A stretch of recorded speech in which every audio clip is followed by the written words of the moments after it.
打麻雀我鬧你啦，小豪。今日我冇打，佢哋打啊。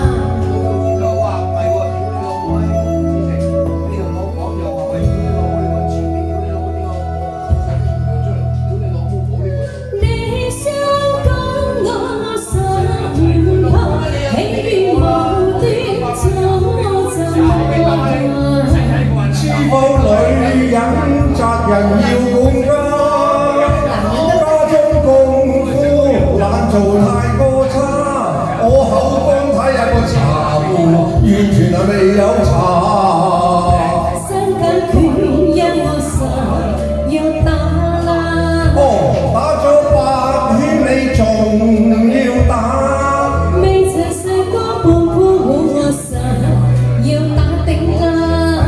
唔係我立下亂啦，將你話家徒拋開去打牌，應該租債吧？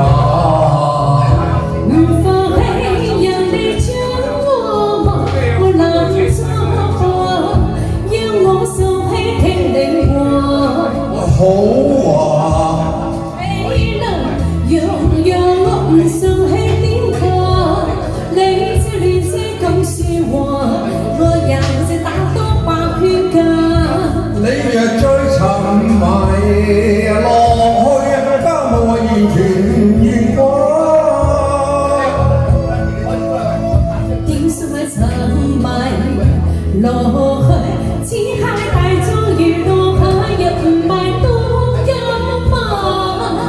你當係王爺咁大細，令我笑啲棚牙。我哋成伴侶無定佳話，應要互助互愛相關心，才是好對象。既是名分已定下，創造個好家庭，應份以家庭為上，個人就當等下咯。我父母有家財，點會日日去捱罵？點會夜夜去捱罵？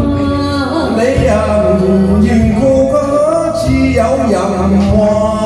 小姐中意無權人意茶。你處處有啲家財，有啲身價，你就咪出嫁啦。你未出聲，為冇人會話你啱㗎。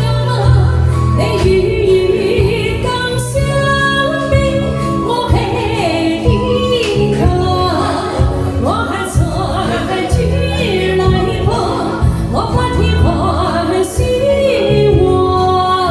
你入得我門，變成我家下，你就要聽我話，不講金錢。金錢難道你唔重視？你做個小姐魚，我不夠永嘅更新價值。既係捱窮